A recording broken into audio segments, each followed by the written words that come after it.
Punta kami sa palay namin. Nanguha kami ng kuol. Kuol sa palayan.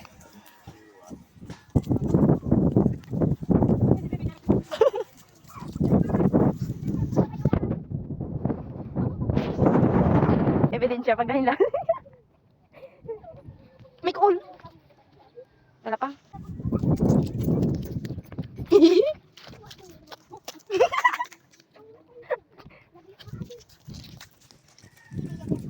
Ano tawag nung pag-green lash?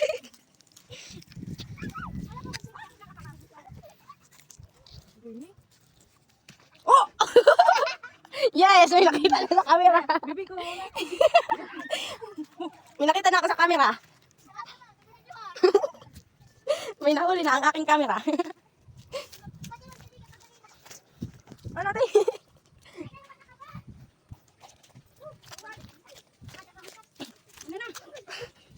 Oh, sayang! Sayang hindi nakita pagkalalagyan ka sa daanan.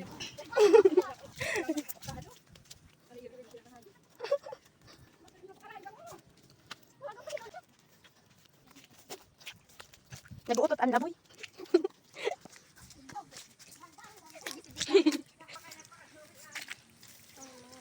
Okay, ano na?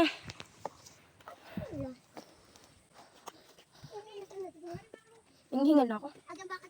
Hindi ko pala ako baka at sambaka. Ako at sambaka.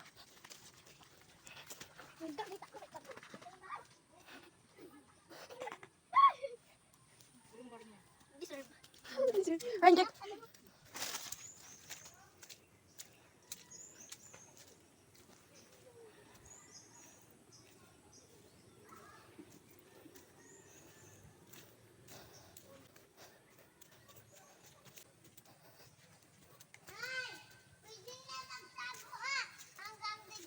Ingay mo.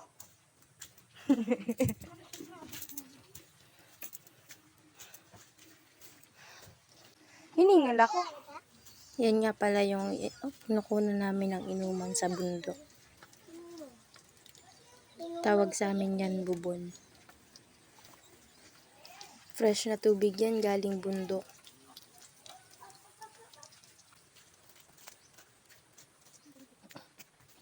Mama? Yung nasa gitna pala, yan yung tatay ko at saka yung mga kapatid ko na nagtatrabaho sa palayan namin. Asawa nga pala ng kuya ko yung nagtatago. Saka yan yung anak ng kaibigan ni mama na tinatalian niya. Sobrang putik sa daanan. Tsaka yun nagkaway. Maasiman sa kinakain niyang sampalok. Ito naman yung kapatid niya. Tara guys, samahan nyo kami. Kukuha na kami ng kuol. Fast forward ko na. Talaga, kapag hindi ka marunong dumaan dyan, malalaglag ka talaga sa putik. Sobrang dulas ng daanan. Ay, makatol.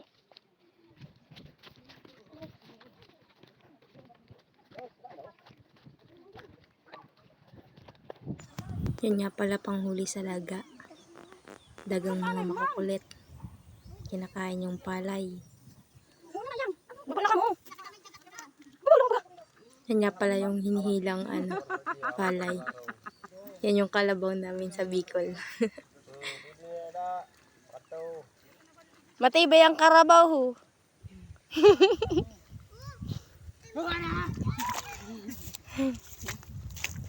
Oh, may iraga.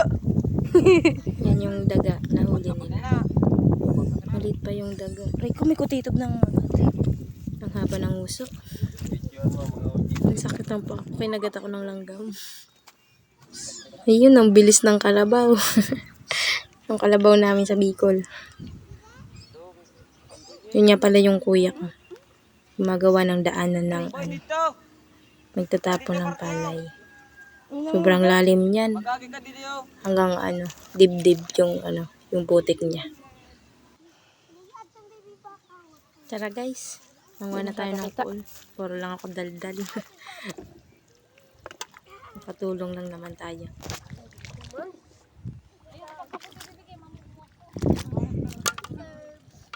Uy, pamuna.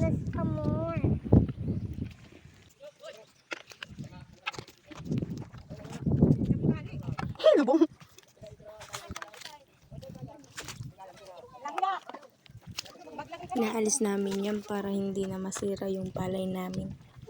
Kinakain kasi niyan. Dami nakuha namin dyan. Halos napuno namin yung plastic. Ayun, ang dami.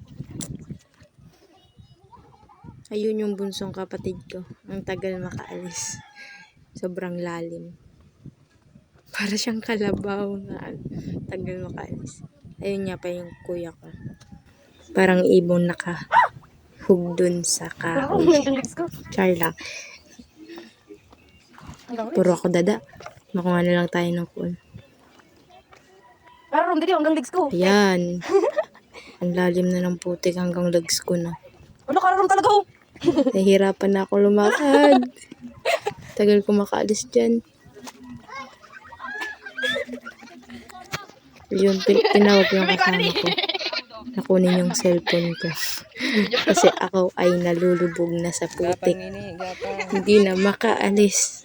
Nahihirapan na ako. Ayan, sige. Hindi sa makaalis. Gapo. Sakit ko yan sa legs. Tagal kong makaalis. Super akong nahirapan. Yung mga ginagawa namin dito sa Bicol. Tumutulong kami kina mama at papa. Basa. Pero minsan hindi kami nakakatulong. Mga makukulit kami. Hiningal ako.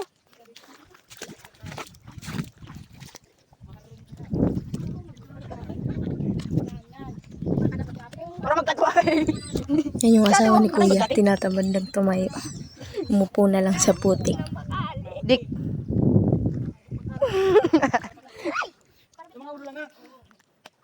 Sige, Jik. Lulubungan ako. Be. Yan yung mga makukulit na bata. Pinunasan si ate ng putik.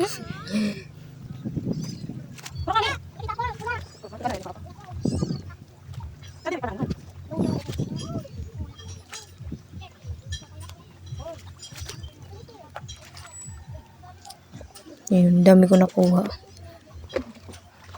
Dami niyan eh.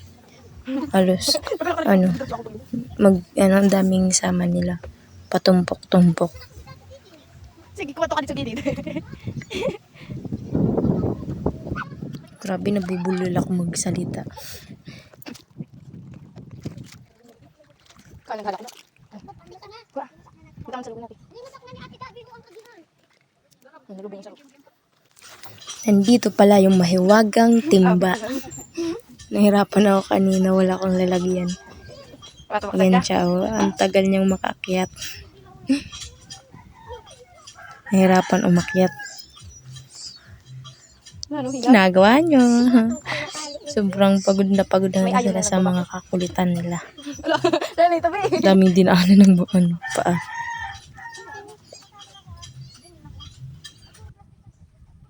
Hindi na pala ako nag-video. Pinas forward ko na lang. Yun sa atin, tagal makaalis. Medyo malalim din dun.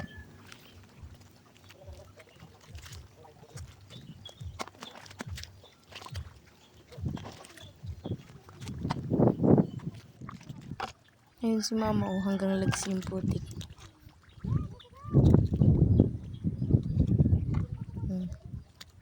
Doon parte kay mama ang lalim ng putik. Si ate naman. Ayun yung kapatid ko tsaka yung barkada niya. Yan naman yung kaibigan ni mama. Tumulong sa amin. Ayun na si Bibi. Dami na nakuha.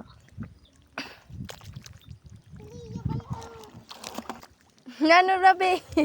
Yan lang yung Sa to ka na dida. yung tumutulong sa akin. Yung dalawa naglalaro. Yan o, hindi na makaalis kasi nauuhaw na daw.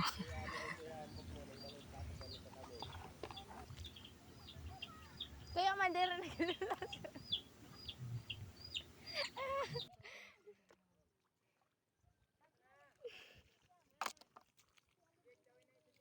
Jake, daray nito be siyang oh. Kay dira na nakalusog.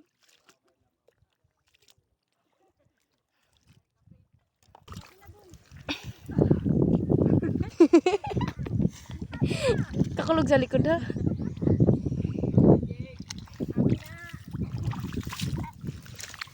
Sa imbis pan oh, nakahurhig da. Umiba. Ubin hulog. Hindi na ano nakalaog. Kasi, imbes nakahiga lang, sumama. Masura cellphone lang sana sa bahay. Sumama sa palayan para tumulong. Ngayon, nagre-reklamo na masakit daw sa likod. Pero okay lang, at least nakatulong kami.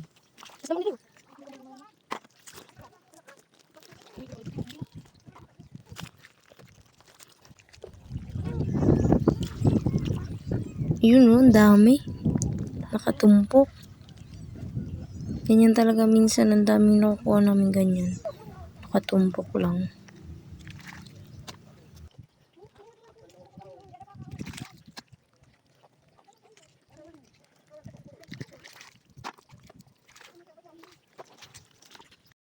Ayan, sobrang pagod na siya. Babasan. Umupo na sa putik.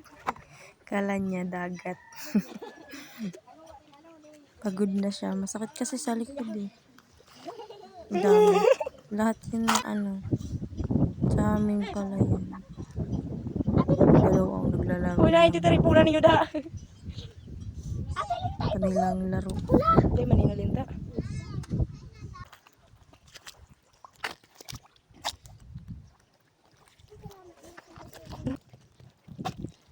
Yan na, ang dami na nakuha namin.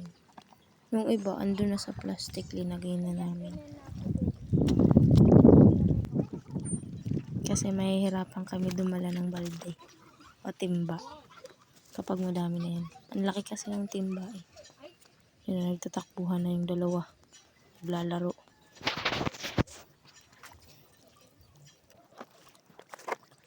Ayan yung isa, nahihirapang umalis. Nalulubog na siya. Ayun, umupo ulit si ate. Bilis na kaming matapos dyan. Ayun na buboy yung bunso namin. Nakaupo siya sa putik.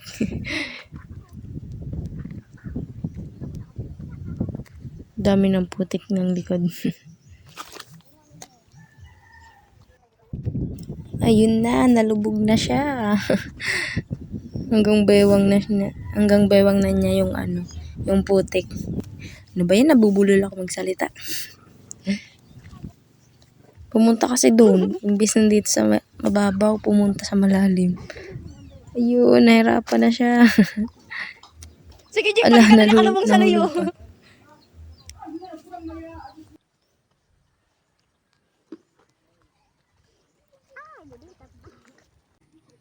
Ayun na yung dalawa. Oh.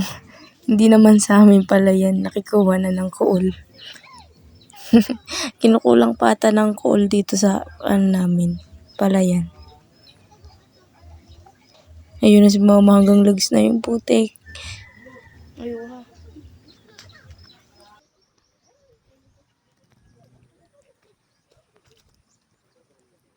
Yun nga pala si Papa yung naka-stripe na orange.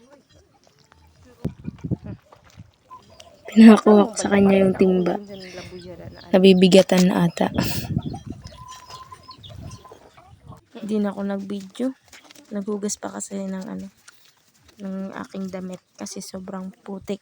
Pauwi na kami. Tsaka ito, maghuhugas siya sa tubig ng kanyang damit.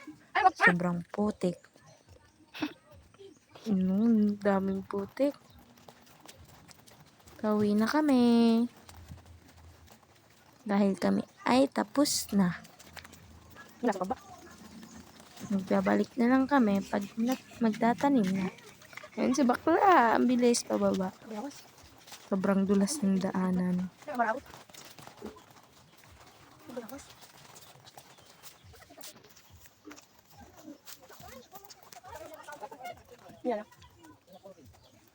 Medyo natatagal lang kami dyan kasi naghahanap kami ng bayabas na makakain. Ayun, kumuha ko ng bayawas. Ay, bayabas pala. Kasi pag sa Bicol, tawag namin dyan bayawas. Ayan, bayabas. Dalawa. Pinagtyagaan ko na yan kasi nagugutom na ako. Kinuha ko na lang para may makain. Pero ang pait. Ang pait niya kasi hilaw pa. Yan yung daanan namin. May mga kahoy para hindi kami malubog. Pag maulan kasi dyan, madulas. Nagtatawid na kami. Natanggal yung ano ng payong niyan eh. Yung natira sa kamay niya, yung hawakan ng payong. Yun. Nalaglag na. Original. Naputol. Yung may kangkong makakata. Ganyan kami sa Bicol. Marunong mo bang? Kapag natsatsagan pa yung gamit namin, yun, hindi namin tinatapon, ginagamit namin. Hindi naman kasi kami mayaman para bumili pa ng bago. Kapag natsatsagaan pa, ayun, gamit ulit. Ang daming putik, oh.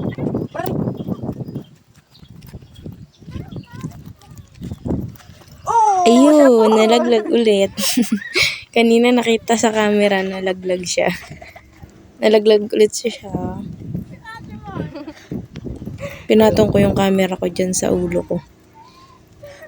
Pero nakakangalay. Ayun, oh, pinatong ko na. Para makita ko kung sino nalaglag. Ebidensya. Hindi ko siya nakikita. Nagsayaw-sayaw pala siya sa likod ko.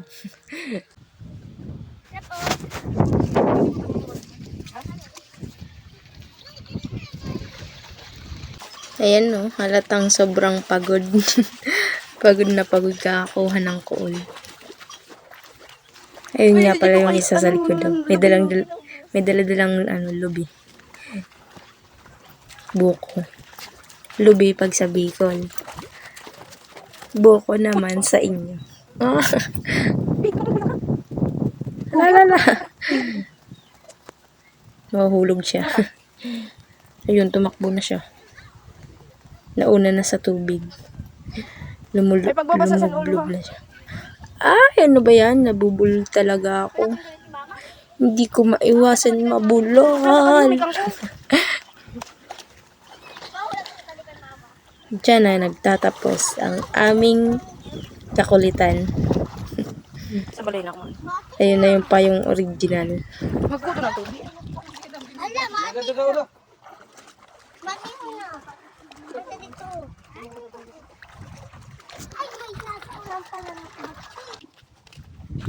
Ayan nga pala yung kapatid ko. May dalang buko. 6 na buko. Panggata sa gulay namin. Magugulay kami. Ay, si mama. Yun yung uulamin namin. Gulay.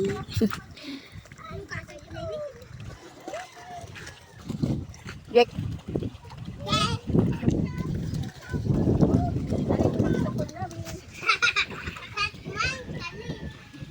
Jack.